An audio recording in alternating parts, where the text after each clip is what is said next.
Welcome to a new session of KCC tutorials. तर मुलांनो, आज आपण 9th इंग्लिशचा 2.3 मार्क ट्वेन हा धडा शिकणार आहोत. तर मार्क ट्वेन यांबद्दलची काही किस्से आणि माहिती या पाठात आपल्याला देण्यात आलेली आहे. तर लेसन चालू करायच्या आधी आपणास एक रिक्वेस्ट आहे, जर आमच्या व्हिडिओचा आपणास फायदा होत असेल, या व्हिडिओ आवडत असतील तर प्लीज लाईक, शेअर आणि कमेंट करत जा. तसेच जर आपण अजूनही आमच्या चॅनलला सबस्क्राईब नसेल केले तर सबस्क्राईब सुद्धा करा. तर चला आपण आता लेसन स्टार्ट करू. Mark Twain. Mark Twain was a pen name of Samuel Langhorne Clemens, a popular American writer. आता मार्क ट्वेन हे कोणाचं नाव आहे? तर सॅम्युअल लँगहॉर्न क्लेमेन्स या अमेरिकन लेखकाचं, प्रसिद्ध असे लेखक होते अमेरिकन, यांचं टोपण नाव Mark Twain. He was famous for his humorous stories. Humorous म्हणजे बघा विनोदी कथांसाठी, नॉवेल्स, कादंबऱ्यांसाठी हे खूप प्रसिद्ध आहे. अँड अदर रायटिंग, इतर साहित्य आहे. His ready wit shown through everyday conversation. आणि यांचे जे किस्से आहेत, यांचे जे पुस्तकात सांगितलेले काही भाग आहेत, हे रोजचा जो संवाद असतो तेथील लोकांच्या, त्याच्यात उल्लेख होतो.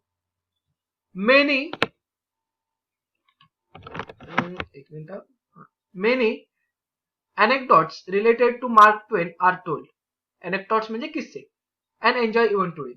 तर आजच्या वेळी सुद्धा, म्हणजे रोजच्या जो काही वेळ असतो त्या काळात सुद्धा, आजच्या काळात सुद्धा मार्क ट्वेन यांचे जे किस्से आहेत ते एकमेकांना सांगितले जातात, ऐकले जातात आणि त्यांचा आनंद आजही घेतला जातो.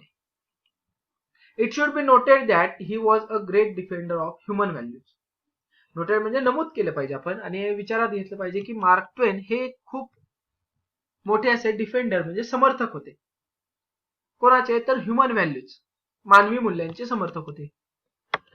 Like liberty, equality and fraternity. Liberty, equality, fraternity म्हणजे काय बघा आता. स्वातंत्र्यता, समता आणि बंधुता. ओके, हे अशा शब्दांचे मी अर्थ लिहून दिलेले आहेत, ते तुम्ही लिहून घ्या. का तुमच्या पुस्तकात घ्या लिहून किंवा वहीत घ्या. ही अपोज्ड वॉर्स, त्यांचा युद्धाला विरोध होता. इम्पेरियलिझम म्हणजे साम्राज्यवादाला विरोध होता. And supported the cause of labours and the black people in his country, America. आणि त्यांचा पाठिंबा कोणाला होता? तर कामगार वर्गाला आणि ब्लॅक पीपल म्हणजे कृष्णवर्णीय लोकांना त्यांच्या देशातील, म्हणजेच अमेरिकेत. Given below are some anecdotes from his life. खाली आपण नमूद केलेले आहेत काही त्यांच्या जीवनातील किस्से. And some quotation from his speeches and writing. त्यांच्या भाषणातील, लिखाणातील काही कोटेशन सुद्धा लिहिलेले आहेत. सम अनेक्डोट्स, काही किस्से बघू आता आपण. One day during a lecture tour, Mark Twain enter a local barber shop for a shave. असाच व्याख्यानांचा दौरा चालू होता आणि एके दिवशी काय झालं, मार्क ट्वेन जिथे त्यांचं लेक्चर होतं तिथल्या स्थानिक नाव्याच्या दुकानात दाढी करावयास गेले. This Twain told the barber was his first visit to the town. माता ट्वेन त्यांना सांगतात, त्या बार्बरला म्हणजेच नाव्याला, की माझी पहिलीच भेट आहे तुमच्या गावाला. त्यावर आता नावी काय म्हणतो बघा. You have chosen a good time to come. तुम्ही खूपच चांगली वेळ निवडली आहे गावात येण्याची, ही डिक्लेअर म्हणजे नावी बोलतो. यावर ट्वेन यांचा रिप्लाय बघा. ट्वेन यांचा रिप्लाय, ओ असे का? त्यावर नाव्याचा reply, Mark Twain is going to lecture here tonight. You will want to go I suppose. मला असे वाटते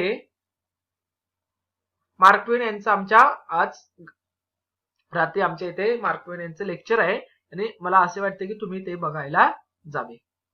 आय गेस सो. हो, मी पण सुद्धा हाच विचार करत आहे, असं मार्क ट्वेन म्हणतायत. Have you bought your ticket yet. आणि तुम्ही, मग त्यावर नावी बोलतो तो की तुम्ही तिकीट खरेदी केलंय का मग त्यांच्या कार्यक्रमाचं? No, not it. नाही नाव. Well, it's sold out. पण आता तर ते सर्व विकले गेलेले आहेत. So you will have to stand. म्हणून तुम्हाला आता उभं राहूनच त्यांचा कार्यक्रम पाहावा लागणार आहे. म्हणजे जस्ट माय लक. अरे माझं नशीब. सेड ट्वेन विथ अ साइन. ट्वेन असं म्हणतात त्याच्याकडे पाहून. I always have to stand when that fellow lectures. मला तर नेहमीच उभं राहावं लागतं. तो व्यक्ती जेव्हा भाषण देतो तेव्हा मला नेहमीच उभं राहावं लागतं.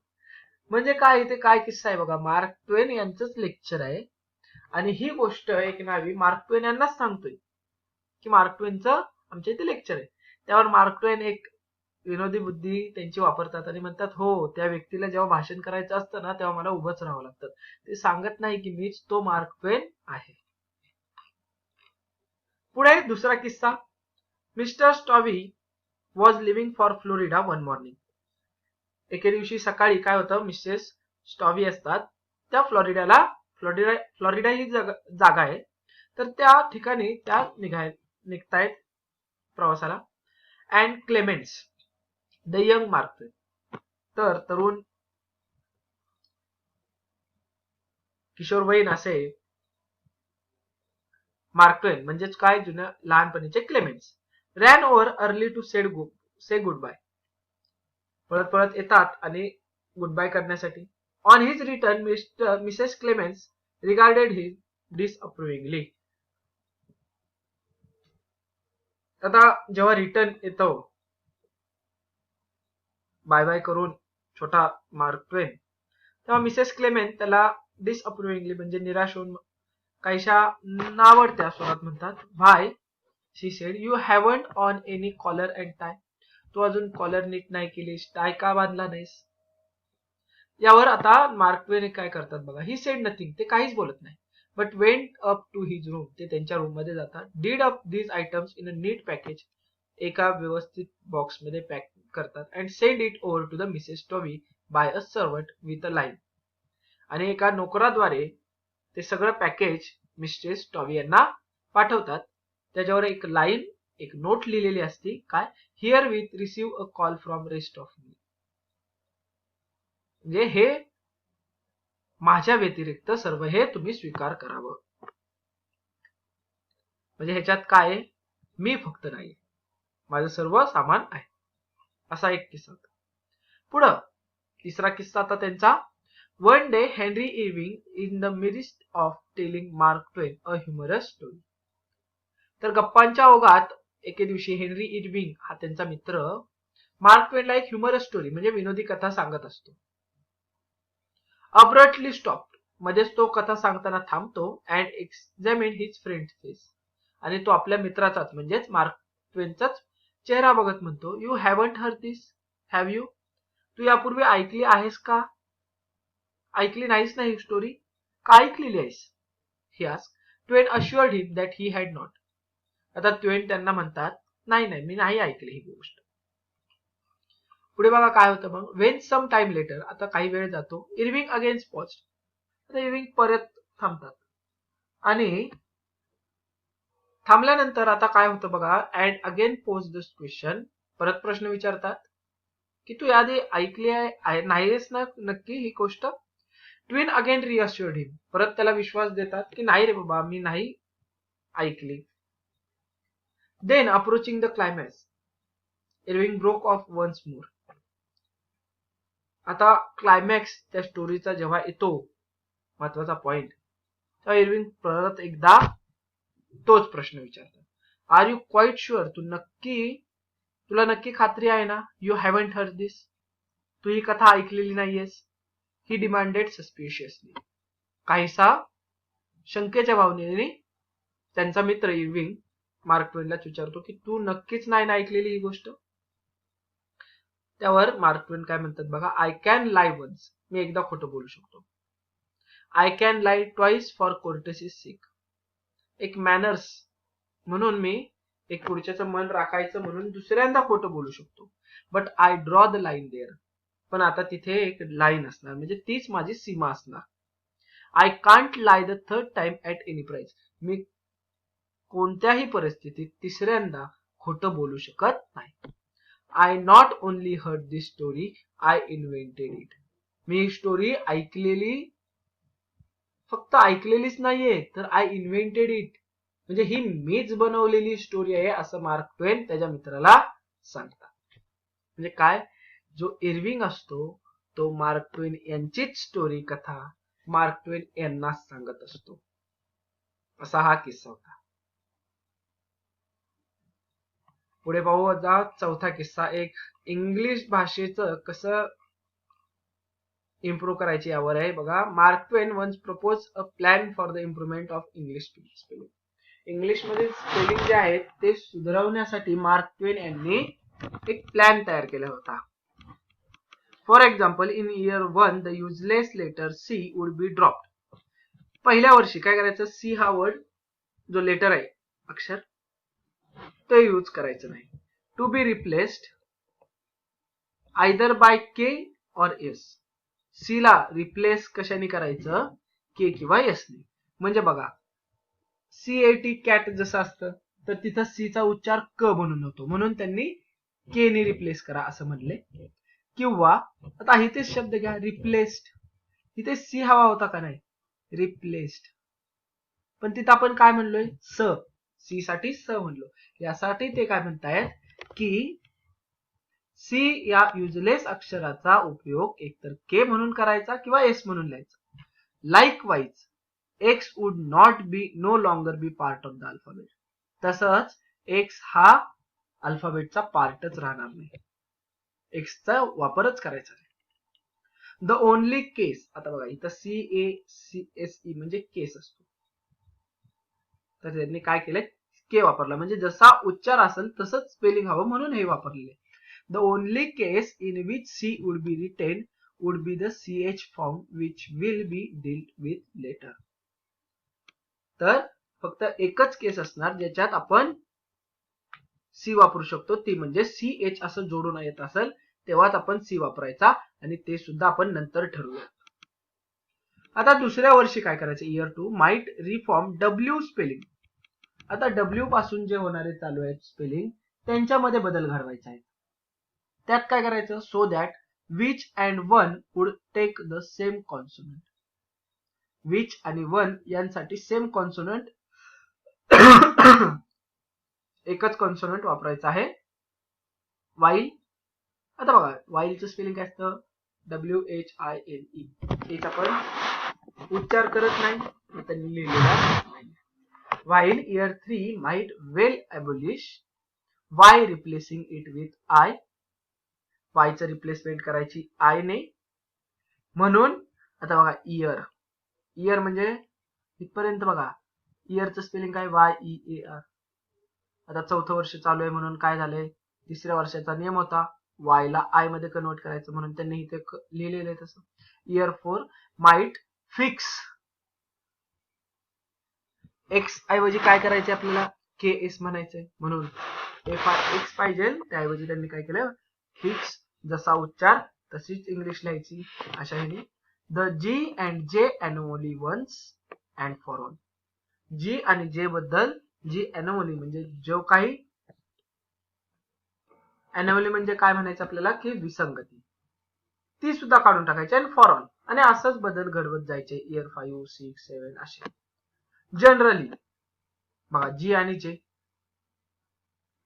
जे वापरलाय बरोबर का नाही, इथे जनरलीचं स्पेलिंग जी पासून चालू होतं तर इथे जे वापरलंय. Generally then the improvement would continue. कंटिन्यूचं स्पेलिंग सी वरनं चालू होतं, पण आपण काय करणार आहे k. Continue year by year with year 5. म्हणजे वर्षानुवर्ष याच्यात असेच बदल घडणार. मग इयर 5 पाचव्या वर्षात काय होणार, doing away with useless double कन्सोनंट.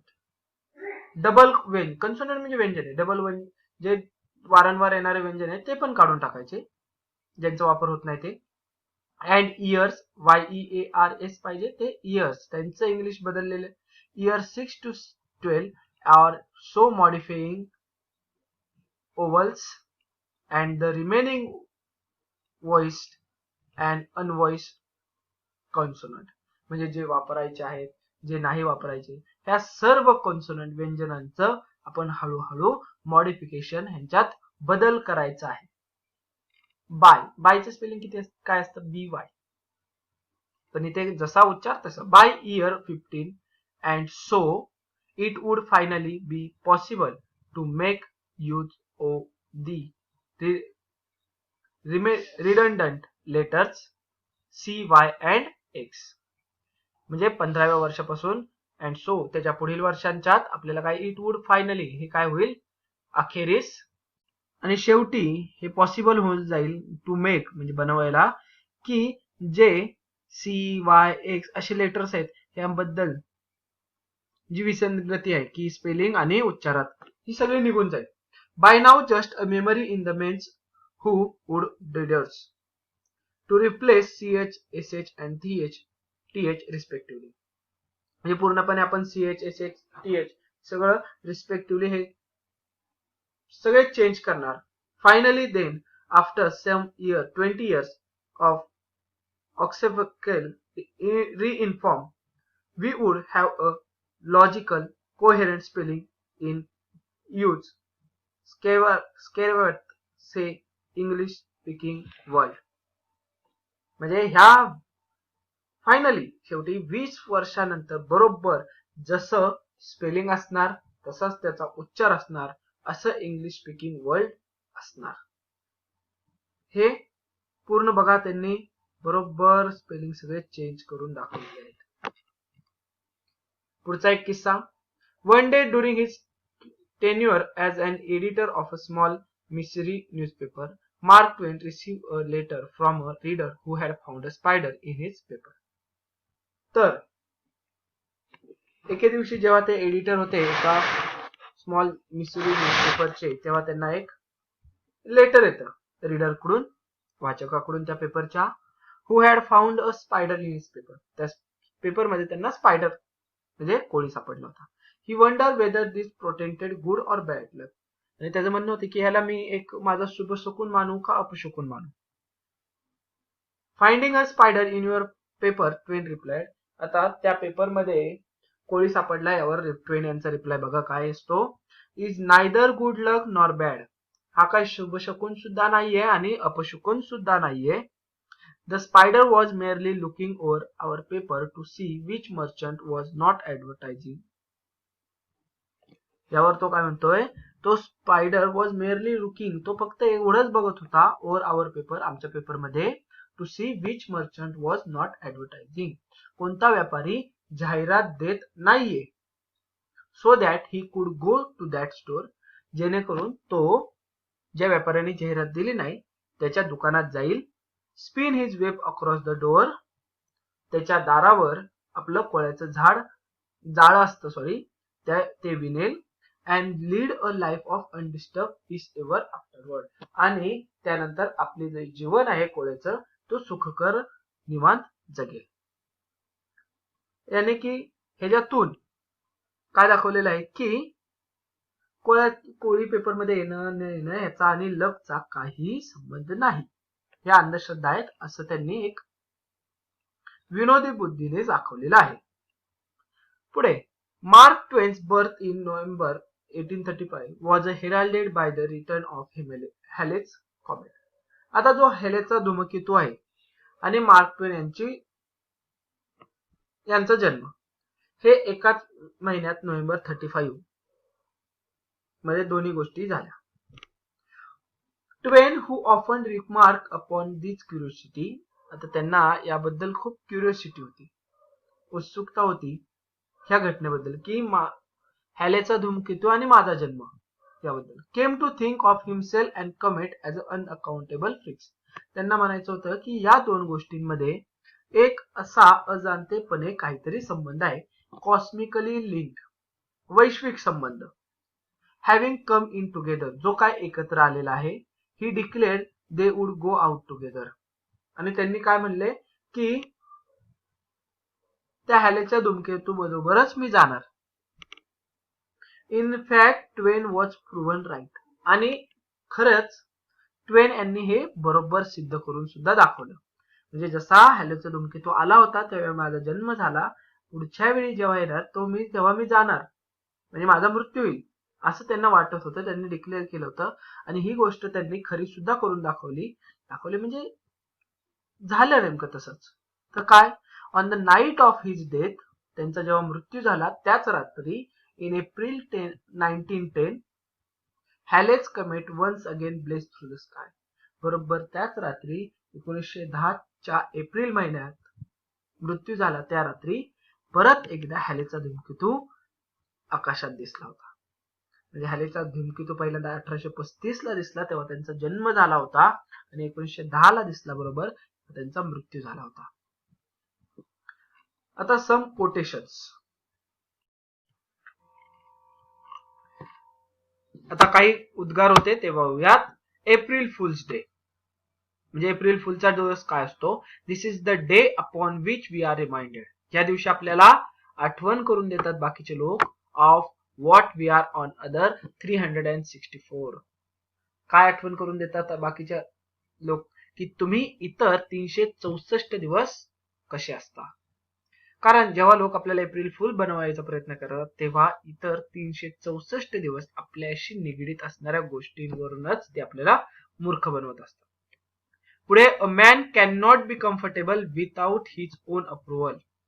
म्हणजे माणसाला चैन केव्हा पडतो? जेव्हा एखादी गोष्ट तो स्वतःहून स्वीकारतो तेव्हाच. कारण एखाद्या माणसाला आपण कितीही सांगितलं की बाबा ही गोष्ट बरोबर आहे तरी आणि जर त्याला मन स्वीकारत नसेल तर त्याला ती गोष्ट आवडत नाही. जोपर्यंत तो स्वतःहून स्वीकारणार तेव्हाच त्याला कम्फर्टेबल फील होणार. A person with a new idea is a crank. एखादा माणूस आहे आणि त्याच्याकडे एक नवीन कल्पना आहे तर त्याला लोक विचित्र विक्षिप्त असे म्हणतात. Until the idea succeed. जोपर्यंत त्याची जी आयडिया आहे कल्पना आहे ती सत्यात उतरत नाही ती सक्सेस होत नाही. याचं एक्झाम्पल पण सांगतो बघा. जेव्हा राईट बंधूंनी विमान बनवायचं काम हाती घेतलं तेव्हा ती कल्पना बघून बहुतांश लोकांनी त्यांना येड्यात काढलं की हवेत असं कसं कोणतं वाहन एवढ्या लोकांना घेऊन जाईल. जेव्हा सत्यात उतरलं तेव्हा त्यांना मानण्यात आलं. पण तोपर्यंत काय होते ते समाजासाठी विचित्रच होते. Age is an issue of mind over matter.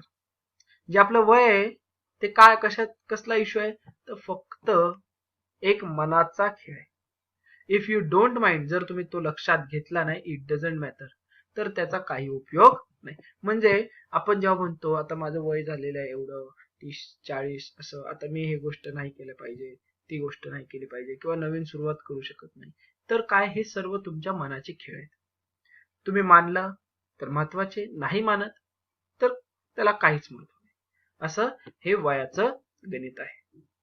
All जनरलायझेशन्स R false including this one. जी काही सामान्य वाक्य असतात ती काय खोटी असतात, इन्क्लुडिंग दिस वन हे सुद्धा वाक्य त्यात इन्क्लूड आहे असं तेच म्हणत आहेत. Be careful of about reading health books. आरोग्यविषयक पुस्तकं वापरताना काळजीपूर्वक वाचा. You may die of misprint. चुकीचा शब्द प्रिंट झाल्यामुळे तुमचा जीव सुद्धा जाऊ शकतो. Be careless in your dress if you will.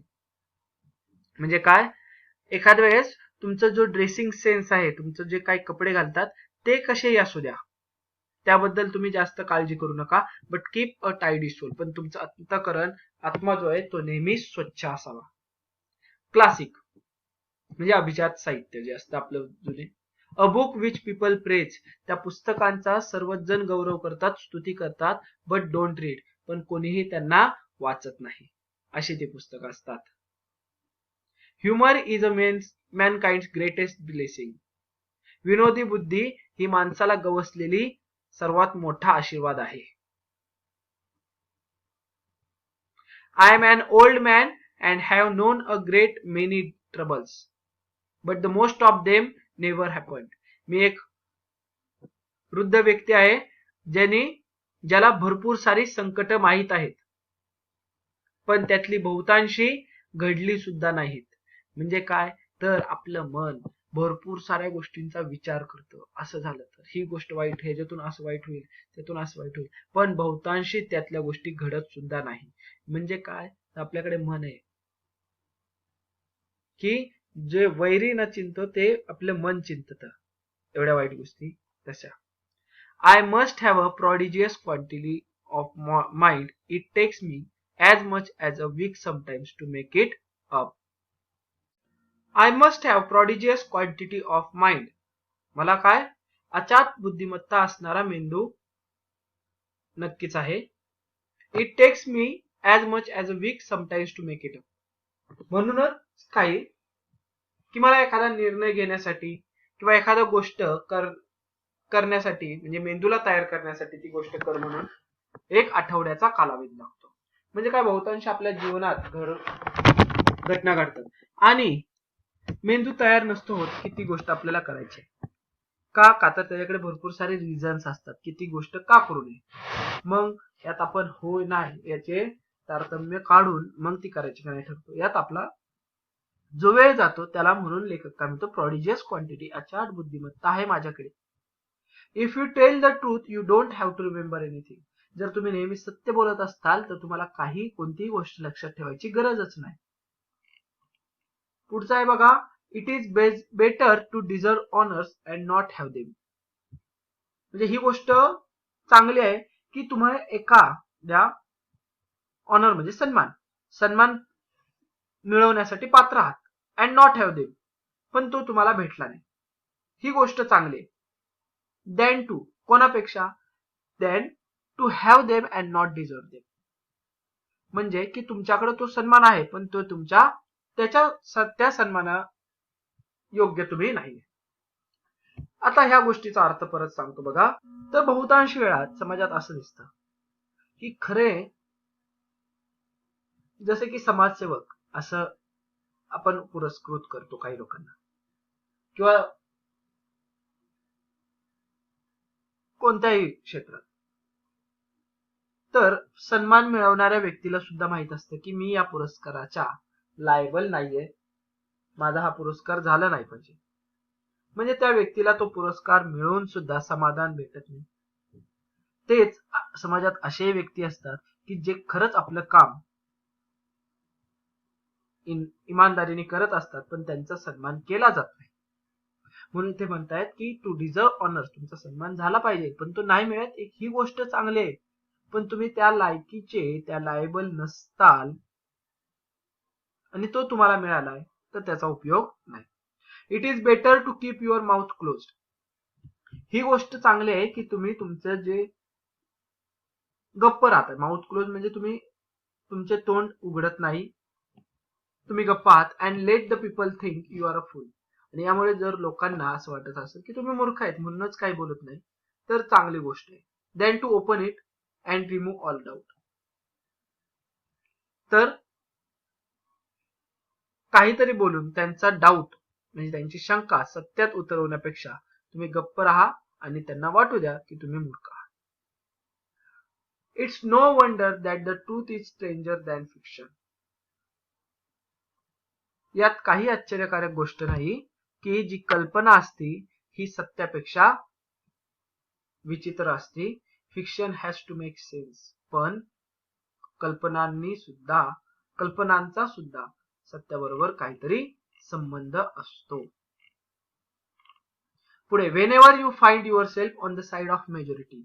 जेव्हा तुम्ही मेजॉरिटी म्हणजे काय तर बहुमताच्या बाजूला असताल, ज्या साईडला सर्वात जास्त लोकांचा बहुमत आहे, it's time to pause and reflect.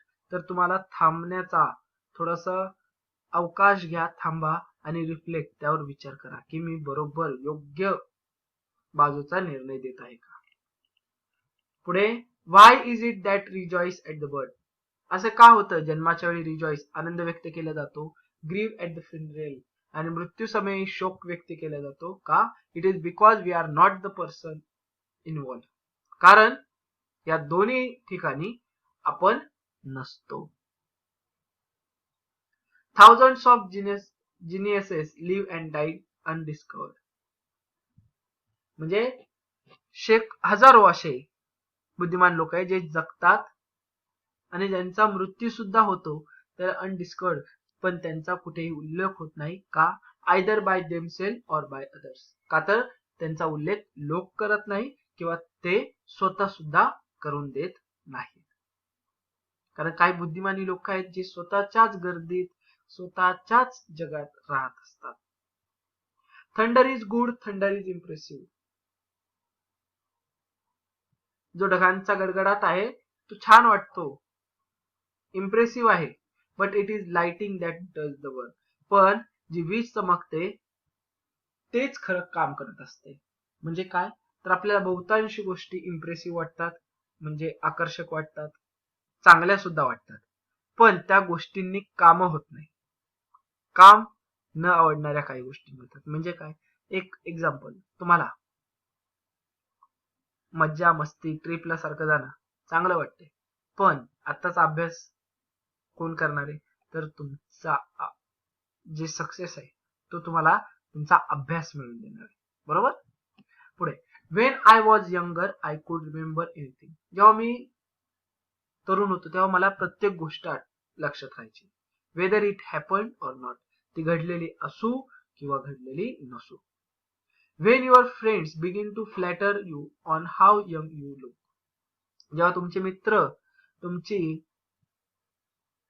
स्तुती करायला लागलेत की हा तू खूपच यंग तरुण दिसत आहेस, it's a sure sign you are getting old, तेव्हा समजून जा हे खूण आहे की तुम्ही ओल्ड म्हणजे काय, तुम्ही वृद्ध व्हायला सुरुवात झाली आहे याची.